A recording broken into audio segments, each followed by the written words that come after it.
नमस्ते।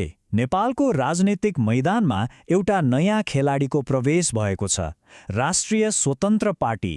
र उनीहरूले देशका लागि केही ठूला वाचाहरू गरेका छन्। त्यसो भए आज उनीहरूको घोषणापत्रमा के छ त्यसलाई गहिरिएर हेरौँ। उनीहरूले नेपालको लागि कस्तो भविष्यको कल्पना गरिरहेका छन् त? आउनुहोस् सँगै बुझ्ने प्रयास गरौँ। आखिर यो राष्ट्रिय स्वतन्त्र पार्टी आयो कहाँबाट? खैर, उनीहरू कुनै राजनीतिक शून्यताबाट अचानक जन्मेका होइनन्। उनीहरूको घोषणापत्र अनुसार यो पार्टी आम मानिसको गहिरो भावना र अब त अति भयो, परिवर्तन चाहियो भन्ने चाहनाबाट सिर्जना भएको हो। यो पार्टीको कुरा बुझ्नको लागि सबैभन्दा पहिले उनीहरूले औँल्याएका समस्याहरूलाई हेर्नुपर्छ, किनभने उनीहरूको घोषणापत्रले देशको वर्तमान अवस्थाको एउटा निकै गम्भीर तस्बिर प्रस्तुत गर्छ। उनीहरूको घोषणापत्रको यो एउटा अंशले नै अहिलेको राजनीतिक नेतृत्वप्रतिको गहिरो निराशा प्रष्ट पार्छ। उनीहरू के भन्दैछन् भने जसले व्यवस्थाको रक्षा गर्नुपर्थ्यो उनीहरू नै परिवर्तनलाई संस्थागत गर्न चुके।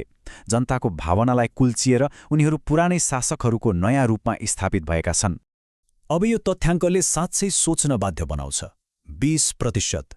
घोषणापत्र भन्छ देशको जनसङ्ख्याको 20%, मतलब हरेक 5 जनामा 1 जना निरपेक्ष गरिबीको रेखामुनि बाँचिरहेका छन्। र कथा यतिमै सकिँदैन। त्यसमाथि थप 30% नेपालीहरू बहुआयामी गरिबीमा छन्।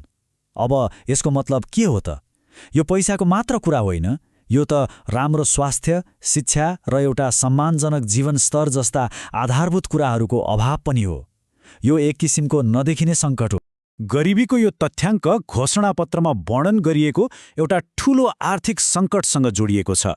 देश आयात र विदेशबाट आउने रिमिट्यान्समा यति धेरै निर्भर छ कि यहाँ रोजगारीका अवसरहरू नै छैनन्। अनि परिणाम, लाखौँ मानिसहरू कामको लागि विदेशिन बाध्य छन्। हो, यस्तै समस्याहरूको पृष्ठभूमिमा राष्ट्रिय स्वतन्त्र पार्टी एउटा समाधानको रूपमा अगाडि आएको देखिन्छ। उनीहरू आफूलाई यही व्यापक असन्तुष्टिको एक स्वाभाविक उपजको रूपमा प्रस्तुत गर्छन्। घोषणापत्र अनुसार यो पार्टी ती जनताको आवाज हो जो बारम्बार परीक्षण भइसकेका र असफल पुराना दलहरूको विकल्प खोजिरहेका थिए।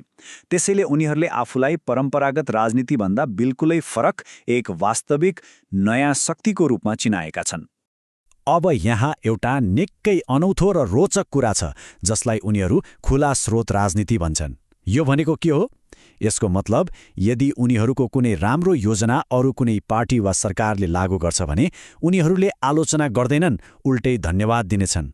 सोच्नुहोस् त, राजनीतिमा श्रेय लिने होडभन्दा परिणामलाई महत्त्व दिने यो कस्तो नयाँ सोच हो। त्यसो भए उनीहरूका मुख्य वाचाहरू के हुन् त? उनीहरूको यात्रा सुशासनबाट सुरु हुन्छ। पहिलो काम नै भ्रष्टाचारको अन्त्य गर्ने र जनताको विश्वास फिर्ता ल्याउने प्रतिबद्धता हो। उनीहरूको सुशासनको योजना यी 4 मुख्य स्तम्भहरूमा टिकेको छ: भ्रष्टाचारमा शून्य सहनशीलता, लैङ्गिक विभेदको अन्त्य, सामाजिक न्यायको सम्मान र निर्वाचन प्रक्रियामा सुधार। मतलब सुरुमै प्रणालीलाई नै ठिक पार्नुपर्छ भन्ने उनीहरूको मान्यता छ। अब लागौँ आर्थिक दृष्टिकोणतर्फ। पार्टीले एउटा आत्मनिर्भर राष्ट्र बनाउनको लागि बहुआयामिक रणनीति अघि सारेको छ। उनीहरूको आर्थिक योजना साँच्चै महत्त्वाकांक्षी छ। कृषिमा क्रान्ति ल्याउनेदेखि लिएर उद्यमशीलतालाई बढावा दिने, गुणस्तरीय पूर्वाधार बनाउने, ऊर्जामा आत्मनिर्भर हुने, वैज्ञानिक भूमि सुधार गर्ने र पर्यटनलाई उकास्ने, यो सूची निकै लामो छ। जब उनीहरू ऊर्जा आत्मनिर्भरताको कुरा गर्छन्, उनीहरूले कल्पना गरेको भविष्य यस्तै हो: पवनचक्की र सौर्य प्यानलले भरिएको देश, एउटा आधुनिक र दिगो नेपाल जो आफ्नै ऊर्जा स्रोतमा चल्छ। तर सायद यो आर्थिक योजनाको सबैभन्दा महत्त्वपूर्ण पक्ष यसको मानवीय पाटो हो।